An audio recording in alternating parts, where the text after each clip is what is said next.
Okay, so welcome back everyone to MAT1841. So in our last lecture, we talked about the HAR wavelet and how to construct it, as well as to give a very concrete example of what we're doing. But in this class, we're going to talk a little bit more about general wavelet systems and how you can construct those. We already started talking about those in the context of different solutions to the dilation equation, but often it turns out that you need a little bit more than that to actually construct a good wavelet. So recall that the HAR wavelet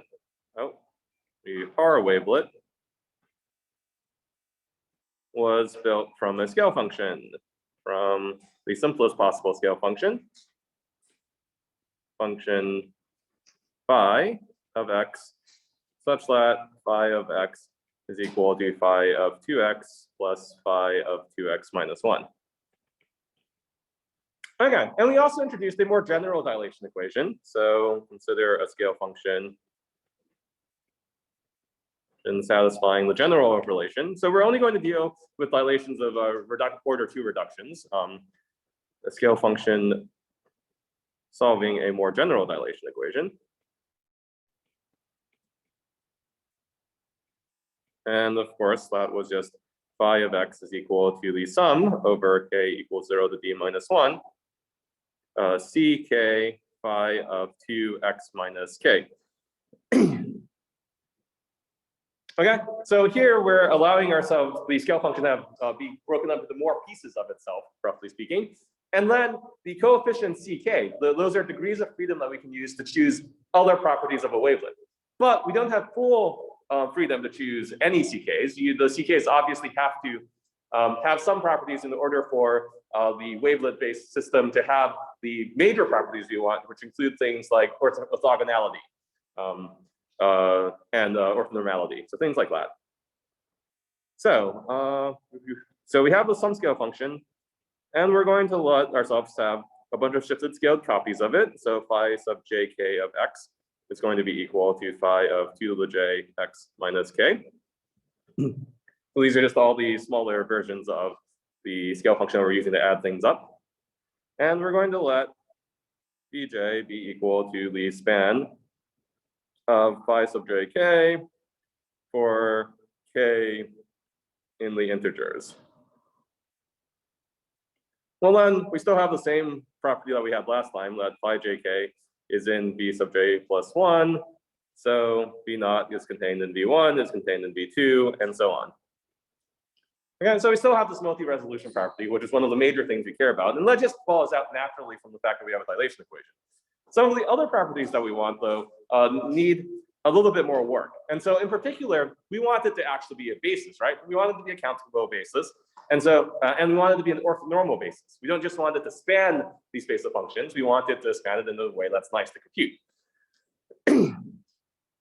But of course, the first thing you have to do is, in order to build a wavelet, is you have to have an answer to this general scale function, right? So we've defined some scale function that's equal to scaled and shifted copies of itself, but are we even guaranteed that such a function exists for a particular set of coefficients? And if it does exist, what does that thing look like? So the first thing we'll be doing is we'll talk about how to solve a dilation equation, which will be one of the things that I think I just posted your new homework for a week from now, and some of the problems on there are just, well, given a particular dilation equation, how do you, what is a solution to this dilation equation? Okay, so obviously, if you know the answer, it's easy to check, right? So easy to check a solution. Phi of x is equal to the summation over ck phi of 2x minus k, but harder to find. I mean, this is generally true of many things in math. It's easy to check a solution once you know it. Once you know how to do a proof, it's easy to verify that's true, but much harder to actually come up with it. Excuse me. So let's start by proving a lemma. Phi of x, if phi of x has finite support, and that's one of the properties we care about.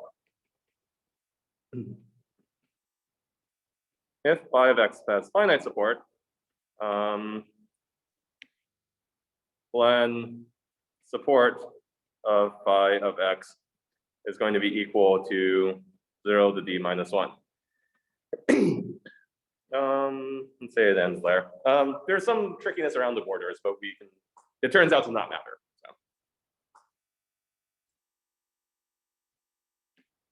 So what are we actually claiming here? We're claiming that the support of our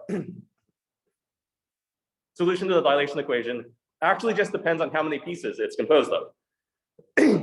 So if it has d pieces, then its support is between 0 and d minus 1. Now, this shouldn't be that surprising because each time our scaled copies are shifted by an integer value, right? So we have this integer shift. So this is from k equals 0 to d minus 1. And so because there are these integer shifts, it doesn't really, it's not too surprising that support of the solution to the dilation equation would be dependent on that. But we do have to prove it. Well, this is a relatively straightforward proof. Let's say phi of x has support from A to B. If that's finite support, it obviously has to have support between A and B. Really should get rid of those notifications. I haven't actually played Pokemon in years now, but it's still on here. And I just haven't bothered uninstalling it. Mostly because Pokemon Go stopped being fun. Anyway, sorry, that's a complete interlude. So let's suppose that we have a finite support between A and B. Then phi of 2x also has finite support. What's the support of phi of 2x?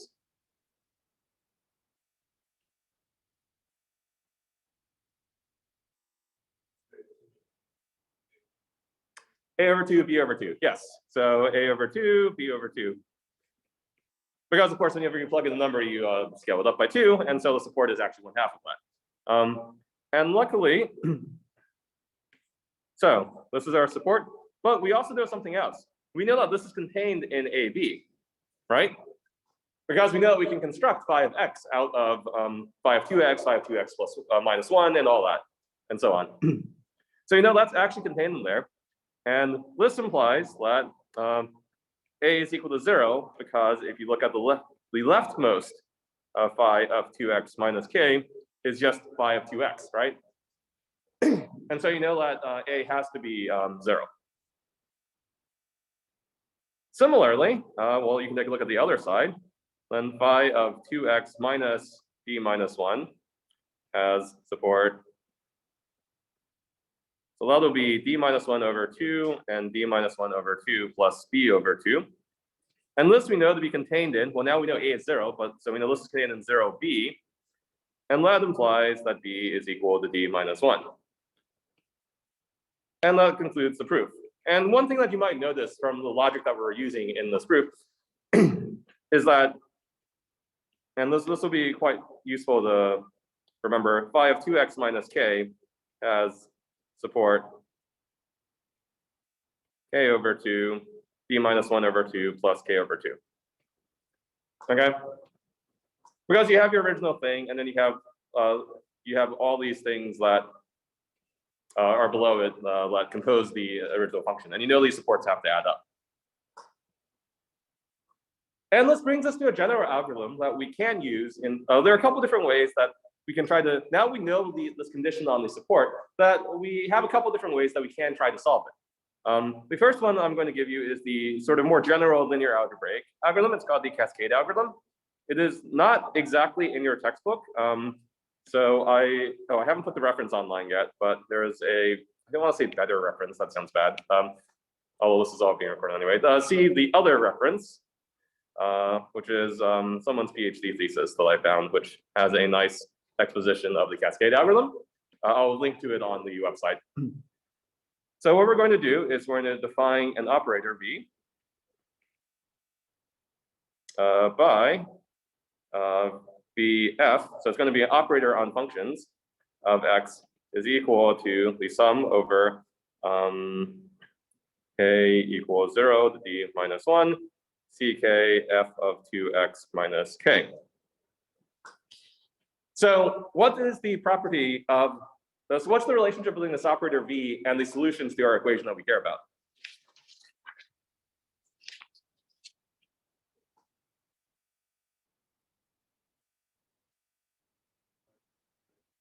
Yeah, exactly. So it's a fixed point. So recall basically we have an operator on function space, And the form of the operator is such that the fixed point of the operator is precisely the solution we care about.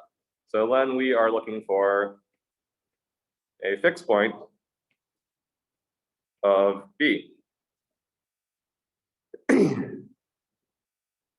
So we can write this out a little bit. So let F be a compactly supported solution on, let's say, 0n, just to make the notation a little bit easier. It's really n here is equal to d minus 1. Okay, so then, well, we can just keep on applying this and see what happens, right? So then what's VF of 1? So what are we doing here? Oh, sorry, let's start with 0. We're just going to compute what all these different points are for the before and after applying this operator to the function. So this is equal to, well, this is C naught, F naught, right? Because you plug in C0, you plug in 0 in for X, well, you get this. But of course, it's plus C1 F of minus 1 plus C2 F of minus 2, and so on. Cn F of minus n. But these are all not in the support, and so this is just equal to C naught F of 0, right? And you notice that when you do the same thing for all the other points, the F of 1, that's going to be equal to C naught F of 2 plus C1 F of 1 plus C2 F of 0, plus a bunch of other junk that all is not in the support. And since it's not in the support, it doesn't matter. And you keep on going for a while. So let me write down a couple more terms just so the progression is obvious. So the new function at the point 2 is just going to be C naught F of 4 plus C1 F of 3 plus C2 F of 2 plus C3 F of 1 plus C4 F of 0. And then plus some terms that are f of some negative number. You keep on going, and of course, at the other end, you have the F of n minus 1, n minus 1. Well, once you get past some critical point, in fact, once you get halfway across, what ends up happening is then the summations are out of your support in the other direction. So you start out with C naught F of 2n minus 2 plus dot dot dot plus Cn minus 3 F of 2n minus 2 minus n plus 3 plus Cn minus 2 F of n plus Cn minus 1 F of n minus 1 plus Cn F of n minus 2. And you notice that these things all get canceled out because this here is n plus 1. And so you're above your support. And of course, the very last term of the F of n is equal to Cn F of n. Okay, and the reason for all this was because the supports of each f of 2x minus k, basically. Okay, and so since you're outside of the support, you get a very nice cancellation, and you're basically taking something that looks like a convolution, except you're jumping by spaces of 2 instead. Like, well, it's really what's happening here. You're doing a finite convolution, but you're doing a jump of 2 instead of a jump of 1 in your convolution operator. But now we can rewrite this as a matrix. So let's let our vector G be equal to f of 0, f of 1 through f of n. Excuse me, sorry. I did just take a COVID test, so I know I'm not COVIDed. But, yeah, but anyway, so you notice that when you're looking at where the mappings after this operator V, all of it are linear combinations of the mappings under F, right? Which means that you can just look at this vector of things that F0 through Fn, and the mappings for after applying the V operator are just linear combinations of all of our F0s through Fn's, and so we can write this in matrix form. Then we know that for a G such that this is actually our scale operator, you know that G is equal to mg, where M is a matrix given by the F above. And so when we write this out, well, the very first one, the F of 0, is going to be C naught F0. So you're going to have a coefficient of C naught. And it's going to be zeros everywhere else. The second one is going to have C2 F naught, C1 F1, C0 F2. So that's going to be, oh, sorry, let me zoom back in. So that's going to be C2, C1, C0. The next one's going to be C4, C3, C2, C1, C0, and so on. Let me make this slightly bigger. And of course, there's some point at which it switches, and then you go down to Cn, Cn minus 2, Cn minus 1, and just Cn.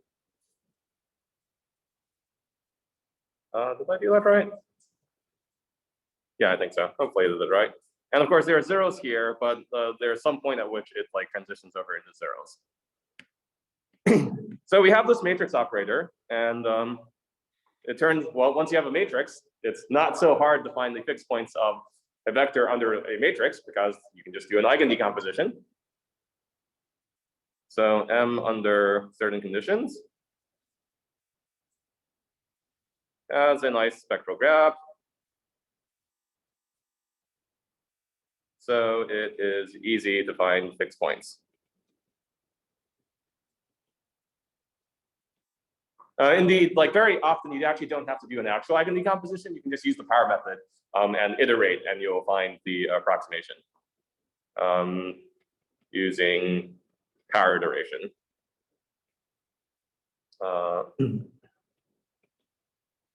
To find G. Okay, so this is a very general way of solving for the coefficients, because now we've done this. What you just plug these coefficients back into your original equation, and well, that makes life a lot easier. There is also another way of doing it. So alternate solution by increasing the resolution.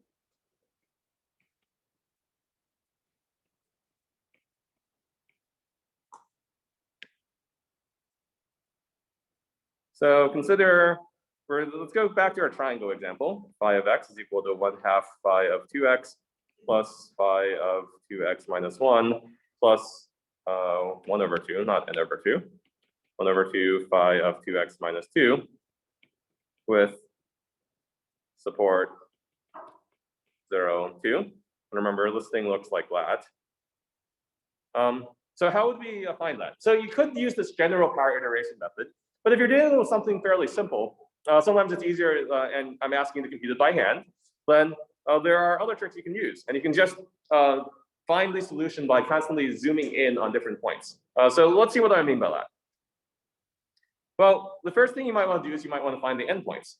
So what's phi of 0? Well, phi of 0 is equal to 1/2 phi of 0 plus phi of minus 1 plus 1/2 phi of minus 2. But again, you have the same property that you're, for the endpoints, there's only a little bit of overlap in your convolution. And so this is just going to be equal to 1/2 phi of 0. But if phi of 0 is equal to 1/2 phi of 0, well, that obviously implies that phi of 0 is equal to 0. And so then that allows you to solve for this point there. You can do the same thing for phi of 2. So the other endpoint, that's 1/2 phi of 4, but 4 is outside of the support, so that's 0, plus phi of 3 plus 1/2 phi of 2, which is equal to 1/2 phi of 2, which implies that phi of 2 is equal to 0. So that gets us this endpoint. And now, because we're using dilation equations of order 2, we're going to zoom in by a factor of 2. So let's try to figure out what the midpoint is. Does anyone want to guess what the midpoint is going to be?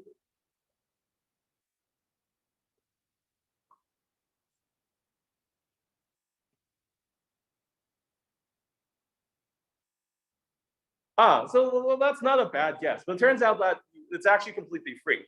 And you know this because when you plug this in, phi of 1 is equal to 1/2 phi of 2 plus phi of 1 plus 1/2 phi of 0, which is just equal to phi of 1. which implies that phi of 1 is arbitrary. And this sort of makes sense, right? Because the solution to the scale equation, you can't scale them up and down and they're still solutions. And so you have to have at least one degree of freedom here. So because can scale. Because can scale. But we're going to set phi of 1 to be equal to 1 just to make our life easier, because that gets us one solution. Well, then, what's phi of 1/2? Well, phi of 1/2 is equal to 1/2 phi of 1 plus phi of 0 plus 1/2 phi of minus 1, which is just equal to 1/2. Once you've set that value, then, so once you've set that value there, then we can compute this value here. It turns out to just be in between in our case. And you can do the same thing to get phi of 3/2 is going to be equal to 1/2 phi of 3, which is just 0, plus phi of 2, plus 1/2 phi of 1, which is still 1/2. That gets us that point, and so on. And you can keep on going and scale down. So if I have a quarter, it turns out that'll be equal to a quarter. And so you just basically fill in each of these gaps by looking at them in like a higher and higher resolution until you get to whatever point you want. And so clearly, we can compute phi of I over 2 to the j for larger values of j until desired accuracy. And now, if phi of x is simple, we can often conjecture an explicit form.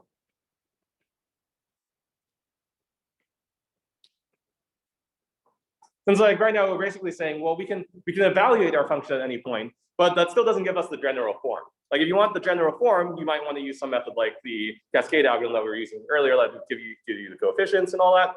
But often for these simple functions, and this only really works for the super simple ones, you can just evaluate your function at any one point that you care about. And note that this actually also gives you an easy way of evaluating your wavelet function, but it's just by using this increasing resolution. Or sorry, evaluating your solution to the scale function. We already haven't gotten the wavelets yet. Okay, so this is all just if I give you a dilation equation of a particular form, how do you solve for it? But what conditions are there on our dilation equation itself? So I can give you an arbitrary dilation equation, but that's not necessarily going to result in a good wavelet basis. So conditions on dilation equation. So we started doing this already last time. So you recall that we had, I think it was lemma 11.1. So lemma 11.1. So if phi of x is equal to the sum over k equal 1 to d minus k equals 0 to d minus 1, ck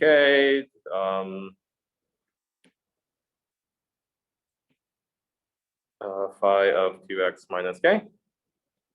Then Euler, we know that the sum of all the coefficients is equal to 2, or the integral from minus infinity to infinity, the phi of x dx is equal to 0. Okay, so we already had some conditions on like what we could do about these coefficients. And it turns out that if we impose the requirement that all of our scale functions are orthogonal to shifted versions of themselves, then that actually gives us a stronger condition and gives us another condition that we can impose on the coefficients. So this will be a necessary condition for orthogonality. Necessary condition for orthogonality. Now this is lemma 11.2 in Bloom, Hofcroft, and Cannon. Lemma 11.2. So we're going to let phi of x be in this general form as always. Okay, phi of 2x minus k. If phi of x and phi of x minus k are orthogonal for k not equal to 0, obviously you don't want it to be orthogonal to itself, and phi of x has been normalized. So we have the inner product minus infinity to infinity of phi of x minus k.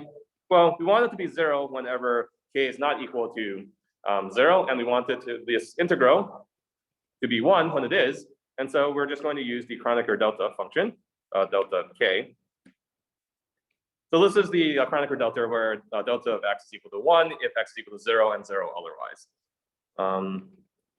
Well, if we've normalized them that way, then the sum over I equals 0 to d minus 1 of ci minus 2k is equal to 2 delta of k. So what are we saying? So this is for all k. So this isn't actually just even a single condition. This is a condition for every one of the k's. If you sum up your coefficients in this sort of weird way, if you sum up these offset coefficients, the product of these offset coefficients, then you get 2 if k is not equal to 0, and you get, you get 0 if k is not equal to 0, and you get 2 otherwise. So it's basically a quadratic constraint on what your CKs can be. And let's go ahead and prove this. Does everyone understand what we're doing right now? So we're basically just assuming that we have some scale function that is orthogonal. And you notice that, importantly, things like this example here, that scale function actually is not orthogonal. Or the solution to that scale function, the triangle one that we did earlier, that's not orthogonal because when you scale by just 1, you still have this positive overlap between the two. And so that is actually not a good example of a solution to a scale function, a dilation equation that makes for a good wavelet basis. Whereas on the other hand, there was the really trivial example that if we have the Haar wavelet, well, that is orthogonal, but that's sort of trivially orthogonal. And there are cases that are there are many cases which are not trivially orthogonal that we care about for higher D. And so we're going to find conditions. We're going to, over today and tomorrow, we're going to prove both some necessary and some sufficient conditions for the coefficients of the scale function. And this is the first of the various conditions we're doing. So, well, this is a straightforward computation, though we're going to reuse the same sort of techniques that we're going to do in this computation over and over again today and tomorrow. So delta k is equal to the integral from minus infinity to infinity of phi of x minus k dx, right? So that was by assumptions. And so we've assumed that we have some normalized orthonormal set of shifted copies of the scale function. Well, we're going to rewrite that as the integral from minus infinity to infinity of, well, the sum from I equals 0 to d minus 1 of ci phi of 2x minus I times the sum from j equals 0 to d minus 1 cj phi of 2x minus 2k minus j dx. So we're going to plug in the scale function in for 5x and 5x minus k. So we're plugging in that relation. These all have finite support, so we can move all of our summations out in front. I equals I and j for ci, cj, and times this integral from minus infinity to infinity of phi of 2x minus I times phi of 2x minus 2k, not times, phi of 2x minus 2k minus j dx. And, well, this is equal to 1/2 times this double summation over I and j, ci, cj, of the integral from minus infinity to infinity of phi of x minus I and phi of x minus 2k minus j dx. So this is just by rescaling. And then we can also translate. So this is equal to the summation over I and j, ci, cj, integral minus infinity of phi of x times phi of x plus I minus 2k minus j dx. And we can translate because we're integrating from minus infinity to infinity. So we're doing a translation here. And well, now we know what this thing is, right? What is that?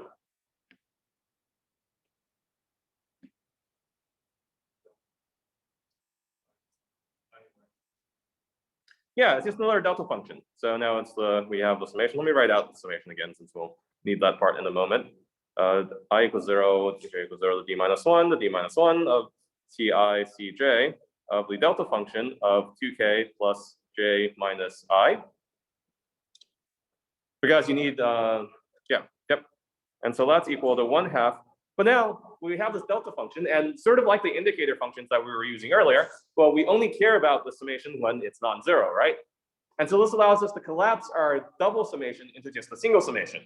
So that's what the delta function does. It allows you to specify which terms that you're adding together. This is 1/2 times the sum from 0 to I equals 0 to d minus 1 of ci and ci minus 2k.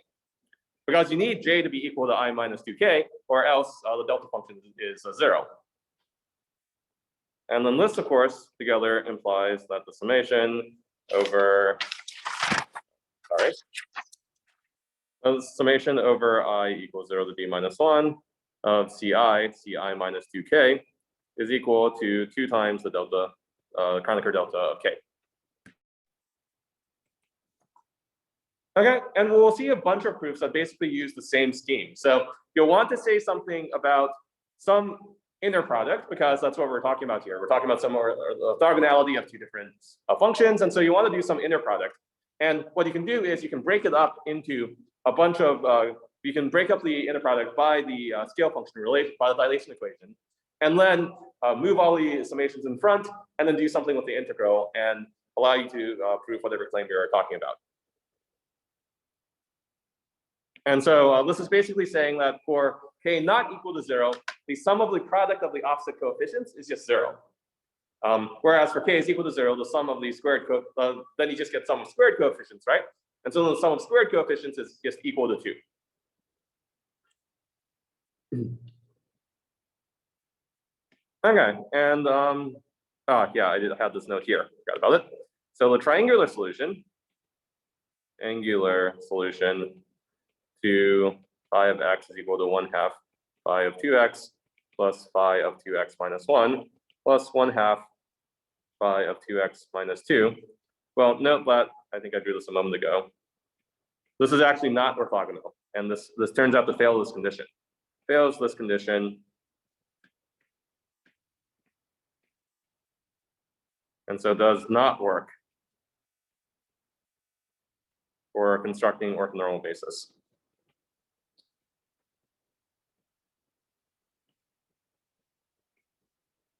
Wavelet basis.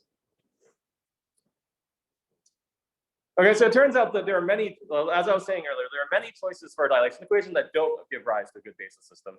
And that easy example was one of them, unfortunately. Okay. But of course, there are a bunch of other conditions we can also put on this. So let's say this is lemma 11.3 in the textbook. So if we know the support is 0 to d minus 1, sorry, let me rewrite that. If the support of phi of x is equal to 0 d minus 1, and the set of integer shifts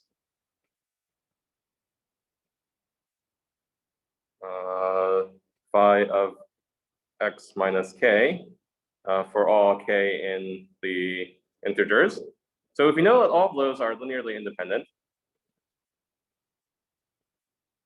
then ck is equal to 0 unless 0 is less than or equal to k is less than or equal to d minus 1.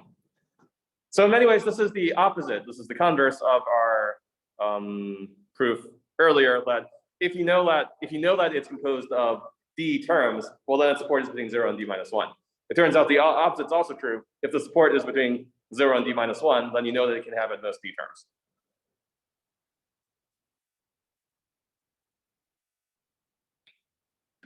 And well, let's go ahead and prove it. So proof. Well, we know that phi of x is equal to the summation from k is equal to minus infinity to infinity of ck phi of 2x minus k. But note that because these are linearly independent,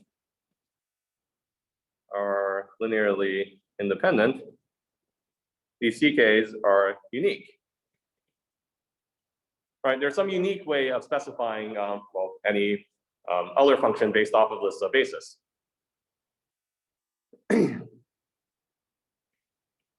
So if the support of phi of x is equal to 0 to d minus 1, then we know that the support of phi of 2x is equal to 0 to d minus 1 over 2. Okay, so let's just do the same logic about the supports and then repeat scaling. So we know that the support of phi of 2x minus k is equal to k over 2 plus d minus 1 over 2.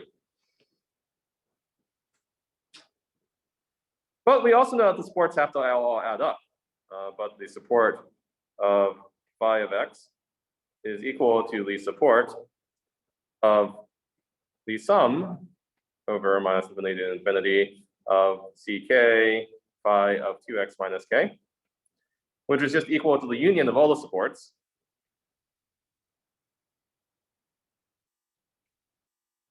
of phi of 2x minus k.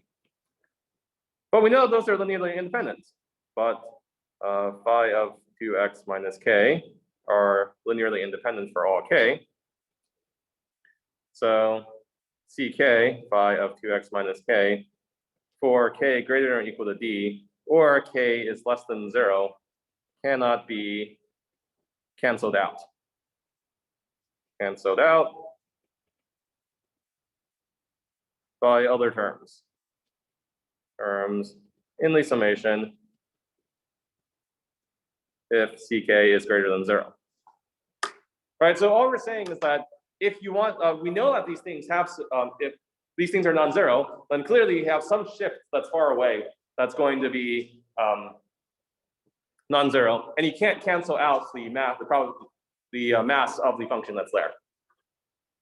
And so since you can't cancel it away if you have ck greater than 0, so that means that phi of x is just equal to the sum from k equals 0 to d minus 1, ck phi of 2x minus k. It's basically taking the earlier argument, but roughly speaking in reverse and depending on this linear independence property. So because you have linear independence, you know that you can't have too many different terms here. There's a very nice corollary of this, which corollary. And the corollary is that D is even, assuming linear independence and orthogonality. And this actually also explains why our triangle solution here, which had 3 terms, well, it's not linearly independent or orthogonal. So you actually can't have an odd number of terms and the basis that you generate, the translated scale functions. If you have an odd number of terms, they won't be linearly independent. And so let's prove this. So suppose D is even. Suppose D is odd. Well, then by lemma 11.2, we know that the sum over I equals 0 to D minus 1, Ci minus 2k is equal to 0 for k not equal to 0. Okay, so well, let's just let k be equal to D minus 1 over 2.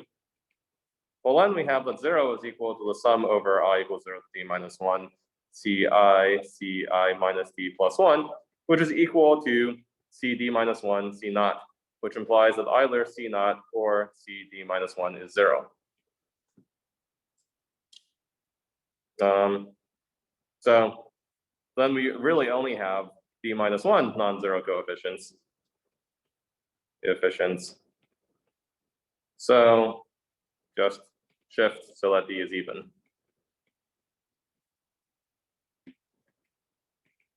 Basically, if D is odd, then you have a middle term, and that's why it can't be orthogonally and linearly independent. So plus, so far we have that. What do we know? Plus, if a dilation equation has D terms where D is even, the coefficients have to satisfy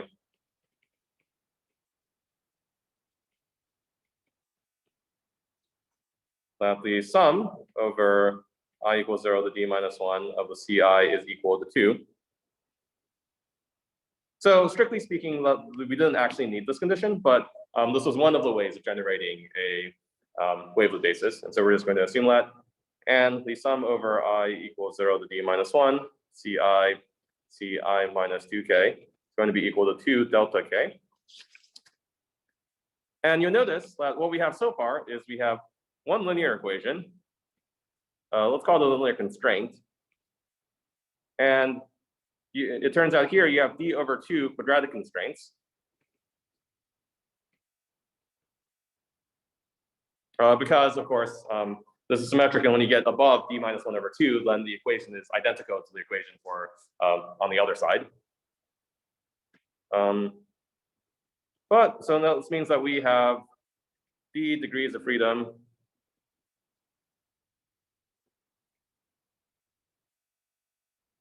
so roughly speaking, we have d over 2 minus 1 left over degrees of freedom. Degrees of freedom to design the wavelet.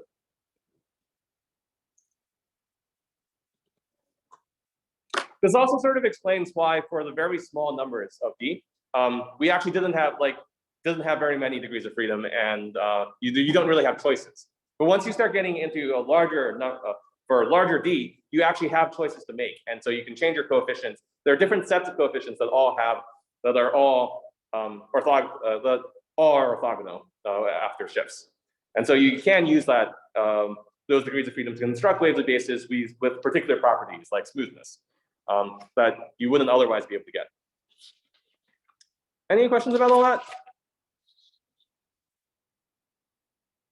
Okay, well, let's keep on going since I am ahead of schedule. So maybe I'll actually get all of the wavelets done today and tomorrow. So let's go ahead and start talking about how we derive wavelets. So we just talked about some necessary conditions, but like all we've done so far is talk about the scale function. Like we haven't talked at all about the wavelets themselves, right? And so how do we derive the wavelets? So all these psi functions that we were using in the Haar wavelet, rather than just these phi functions. So let's talk about that. So derivation of wavelets. So we'll let the Muller wavelet psi of x be equal to the sum from k equals 0 to d minus 1 of bk phi of 2x minus k. Okay, so remember that when we had the Haar wavelet, all of them looked sort of like this, right? There is the shifted and scaled versions of that, as opposed to scaled and shifted versions of the original wave function. But you can construct that the Muller wavelet out of scaled and shifted versions of the scale function. And so we're going to do the same thing, but of course here we have a bunch of different coefficients that we need to figure out. And maybe we have additional degrees of freedom here, maybe we don't, but that's something we need to actually determine. So what do we want? What properties of wavelets do we want?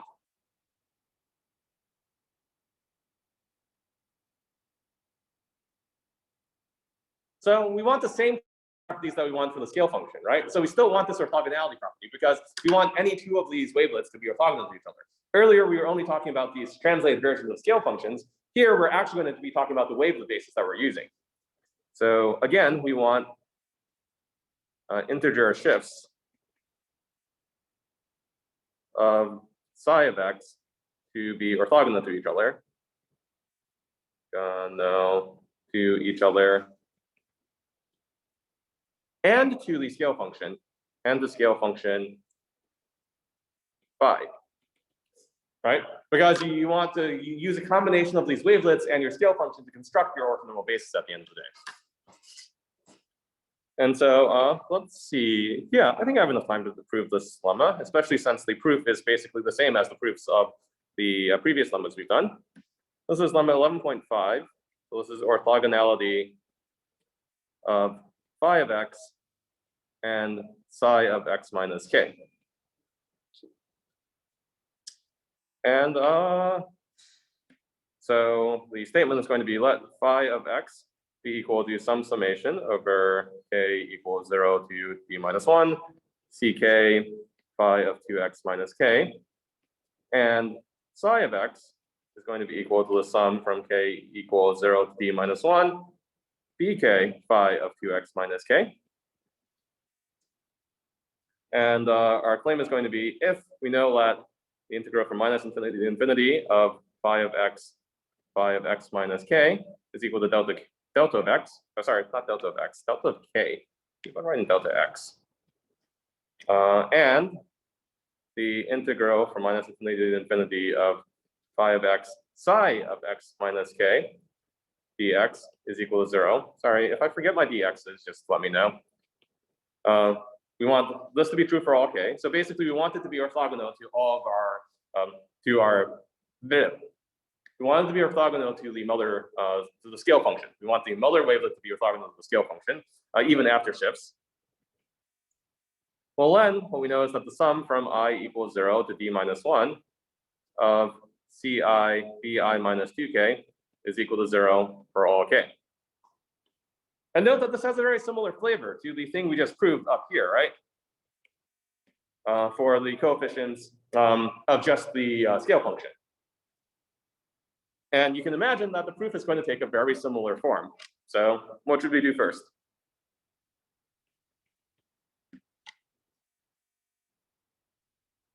So remember, what we have is we want to say something about the integral from minus infinity to infinity of phi of x psi of x minus k dx.